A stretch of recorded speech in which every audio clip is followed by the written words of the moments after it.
Salam Bapak Ibu yang saya kasih dalam Tuhan kita Yesus Kristus.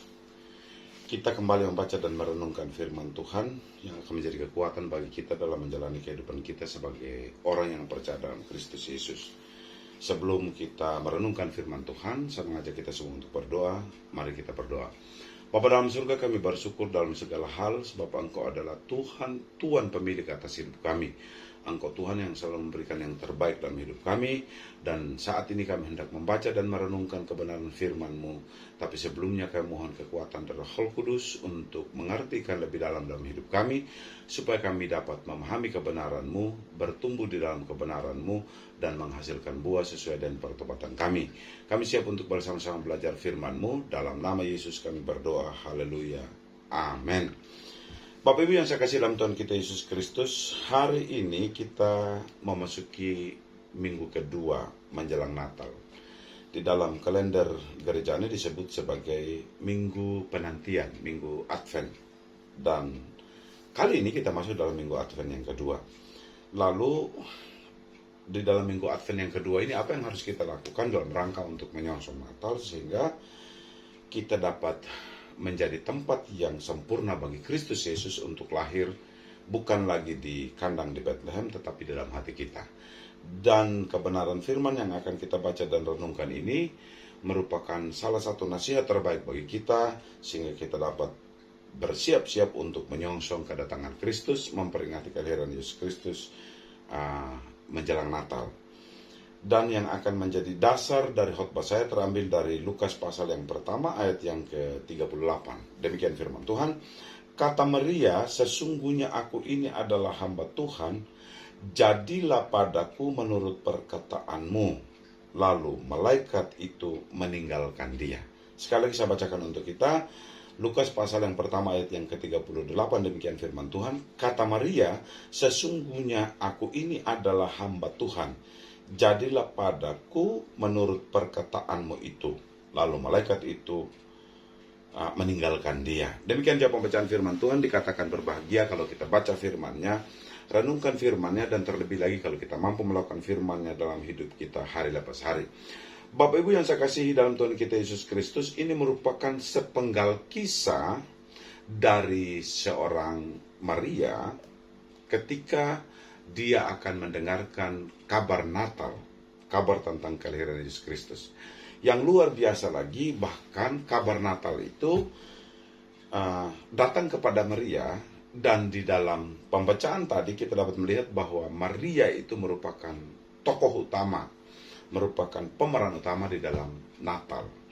Bapak Ibu yang saya kasih dalam Tuhan kita Yesus Kristus, kalau kita melihat diskusi antara Maria dengan malaikat Jibril, malaikat Gabriel yang datang kepada Maria, Bapak Ibu, kita melihat ada sebuah diskusi yang sungguh luar biasa di sini, di mana malaikat menyampaikan kepada Maria bahwa kamu akan mengandung seorang anak laki-laki dan kamu akan melahirkan.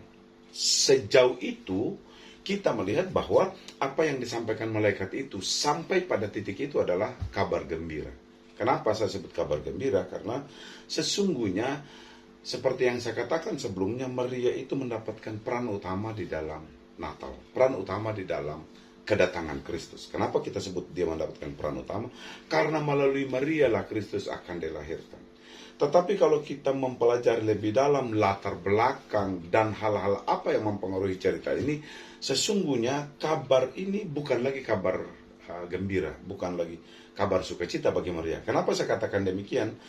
Karena malaikat meminta Maria untuk mengandung seorang anak laki-laki, sementara Maria sendiri belum menikah. Dia baru memiliki tunangan yang namanya Yusuf, dan Maria ini belum menikah. Kalau kita lihat cerita ini, kita dapat memahami bahwa keputusan untuk menerima pesan Natal dan menjadikan dirinya sebagai pelaku utama di dalam Natal ini sebenarnya bukanlah keputusan yang membahagiakan. Kenapa saya mengatakan demikian? Ada banyak konsekuensi yang akan terjadi dalam hidup Maria ketika Maria mengatakan satu kalimat yang baru saja kita baca, yaitu sesungguhnya aku ini adalah hamba Tuhan, jadilah padaku menurut perkataan. Kenapa saya mengatakan ada banyak konsekuensi yang siap dihadapi oleh Maria adalah, pertama, konsekuensi yang dihadapi adalah dia kehilangan orang yang dia sangat sayang. Dia kehilangan tunangannya Yusuf. Kenapa? Saya yakin tidak ada satu laki-laki pun yang akan menerima jika orang yang dikasihi hamil di luar nikah, dan itu pun bukan anak dari Yusuf. Pasti akan menimbulkan rasa sakit hati pada Yusuf. Pasti akan menimbulkan rasa kecewa pada Yusuf. Yang pasti adalah bahwa Yusuf pasti akan meninggalkan Maria. Kenapa demikian? Seperti apa yang telah saya katakan tadi, bahwa tidak ada satu laki-laki pun yang menerima orang yang dia kasihi, orang yang dia cintai, hamil, dan pelakunya adalah bukan diri dia. Itu konsekuensi yang pertama. Konsekuensi kehilangan dari orang yang dia kasihi. Yang kedua, Maria akan mendapatkan justifikasi sosial. Kenapa disebut justifikasi sosial? Orang Yahudi ini adalah suku yang benar-benar menjaga tingkah laku, menjaga kesucian seksualitas. Kenapa disebut menjaga? Saya sebut bahwa orang Yahudi yang menjaga kesucian seksualitas, bahwa perbuatan zina itu di mata orang-orang Yahudi itu dianggap sebagai perbuatan yang najis. Perbuatan yang najis, dan konsekuensi dari perbuatan yang najis itu, seorang pelaku zina itu harus mati dirajam batu. Itulah sebabnya konsekuensi sosial pasti dia akan hadapi. Dan ini tidak mudah Bapak Ibu untuk menerima konsekuensi sosial. Karena konsekuensi sosial itu taruhannya adalah nyawa dari Maria itu sendiri.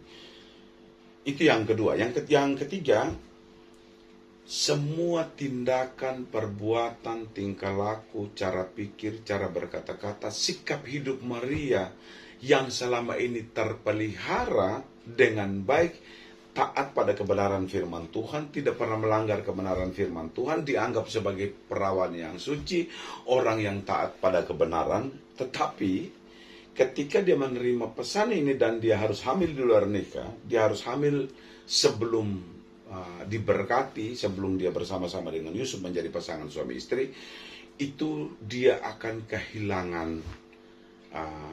kepercayaan orang. Dia akan dihina, dia akan dinista, dia akan menjadi objek cerita orang, dia akan diperlakukan tidak adil oleh banyak orang, karena pemikiran orang-orang pasti Maria ini dipandang sebagai seseorang yang munafik. Kenapa?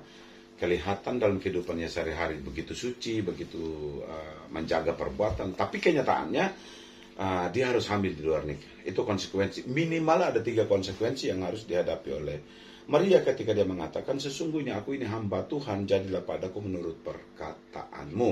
Ketika dia mengatakan itu kepada malaikat. Bapak Ibu, yang menjadi pertanyaannya sekarang adalah, kenapa Maria begitu berani? Nah, inilah pelajaran bagi kita. Pelajaran bagi kita dalam rangka untuk menyongsong Natal, pelajaran bagi kita di minggu kedua, minggu penantian untuk menyongsong Natal. Yang pertama adalah bahwa apapun yang disebut sebagai perintah Tuhan, apapun konsekuensi dari menjalankan perintah Tuhan, apapun akibat dari menjalankan perintah Tuhan, bagi Maria itu ya dan amin. Final and binding. Jadi bagi Maria, ketika dia mengambil keputusan untuk mengiyakan permintaan malaikat, dia sangat percaya bahwa perintah Tuhan itu adalah bersifat ya dan amin. Itu dulu yang pertama. Sehingga ketika kita menjalani masa penantian, kita menyiapkan hati kita untuk menaklukkan seluruh keinginan, seluruh kehendak, seluruh perasaan kita, seluruh gaya hidup kita pada ketaatan penuh kepada perintah Tuhan. Maria sangat yakin bahwa apapun yang diperintahkan Tuhan itu adalah ya dan amin. Tanpa diperdebatkan, tanpa dipertanyakan, tanpa ditolak. Itulah pelajaran kita yang pertama hari ini dalam rangka kita menyongsong Natal. Terimalah seluruh perintah Tuhan, entah apapun konsekuensinya bagi diri kita, apapun akibatnya bagi diri kita, kita percaya bahwa perintah Tuhan adalah final and binding. Itu yang pertama. Yang kedua, yang menjadi pelajaran bagi kita ketika kita membaca dan merenungkan firman Tuhan yang ini adalah, Maria sangat percaya bahwa apapun dampak dari keputusannya untuk menaati perintah Tuhan, apapun akibat dari keputusannya untuk menerima perintah Tuhan, pasti ada jalan yang disediakan oleh Tuhan bagi dia, pasti ada cara bagi Tuhan untuk menyelamatkan dia. Pasti ada cara bagi Tuhan untuk membackup dia, pasti ada cara bagi Tuhan untuk menjaga Maria. Terkadang ketika kita menerima perintah Tuhan dan perintah itu tidak masuk akal, tidak sesuai dengan logika kita, tidak sesuai dengan keinginan kita, tidak ada benefitnya untuk kita, banyak orang yang menolak. Tapi bagi Maria, dia sangat percaya bahwa apapun yang diperintahkan oleh Tuhan itu adalah kebenaran yang sejati. Itu pelajaran kita yang kedua. Pelajaran kita yang ketiga, Bapak Ibu, bukan seberapa besarnya, ini pelajaran kita yang ketiga, bukan seberapa besarnya kepercayaan itu terjadi dalam hidup kita, tetapi seberapa siap hati kita untuk menerima kepercayaan Tuhan. Dan di sini kita melihat Maria sangat siap untuk menerima kepercayaan Tuhan. Hari ini mari kita belajar bahwa ketika Kristus yang adalah Allah itu sendiri meninggalkan segala kekudusannya, meninggalkan segala kesuciannya, meninggalkan segala kebesarannya di surga, dia telah mempertaruhkan hal terbesar dalam hidupnya untuk menyatakan kasihnya kepada kita. Dan yang luar biasa, Maria ada di dalam peran itu. Ada di dalam peran itu. Itulah sebabnya Maria ketika malaikat datang kepadanya dan meminta dia untuk mengandung seorang anak laki-laki, yaitu Yesus Kristus, apa yang dia lakukan? Dia tidak memperdebatkan itu. Itu pelajaran kita yang keempat. Apapun perintah Tuhan tidak perlu diperdebatkan. Hanya terima dengan keyakinan yang sungguh, terima dengan hati yang tulus dan ikhlas, terima dengan kesiapan untuk melakukan. Dia tidak memperdebatkan. Dia tidak mempertanyakan konsekuensinya. Dia tidak menolak. Dia tidak pernah takut dan ragu. Ketika firman Tuhan disampaikan, Maria mengatakan satu hal. Aku ini hamba Tuhan, jadilah padaku menurut perkataanmu. Dan kalimat ini pun hari ini harus ditanamkan dalam hati kita masing-masing. Ketika kita menyongsong Natal, kita akan berkata, aku ini hamba Tuhan, jadilah kepadaku menurut perkataanmu. Dengan demikian, kita telah menyiapkan hati kita, menyiapkan hidup kita untuk menyongsong Natal. Menyongsong Kristus yang datang, menyongsong Kristus yang lahir. Amin untuk firman Tuhan, mari kita berdoa. Bapa dalam surga, kami bersyukur Engkau telah memperdengarkan suara kebenaran-Mu. Kami berdoa di dalam nama Yesus, Engkaulah yang akan mengartikan lebih dalam hidup kami. Kami berdoa, biarlah pada Natal tahun ini kami menyiapkan hati kami sebagai tempat yang terbaik untuk kelahiran Kristus. Sebab ketika kami berkata, kami ini hamba Tuhan, jadilah seperti yang Engkau perkatakan kepada Tuhan, maka pada saat itulah kami telah membuka hati kami untuk menjadi tempat terindah bagi Kristus untuk lahir. Kami berdoa untuk setiap orang percaya yang akan merayakan Natal, orang-orang Kristen yang merayakan Natal di seluruh dunia. Engkau yang akan menjaga, melindungi, memelihara, memberikan damai sejahtera dalam kehidupan kami semua. Berdoa untuk Bapak Ibu Gembala, Engkau memberkati mereka dengan melimpah. Tangan Tuhan yang penuh kuasa dan perkasa yang akan menuntun, menyertai, menjaga, melindungi, memelihara kehidupan Bapak Ibu Gembala dan keluarga besar. Berkati setiap pengurus GBP Taman Firdaus, berkati setiap anggota jemaat kami. Kami percaya bahwa Engkau adalah Tuhan pemilik atas hidup mereka, dan yang terbaik menjadi bagian yang tidak terpisahkan dalam hidup setiap anggota jemaat kami. Kami sungguh sangat bersyukur karena Engkau Tuhan pemilik atas hidup kami. Dalam nama Yesus kami berdoa. Haleluya. Amin.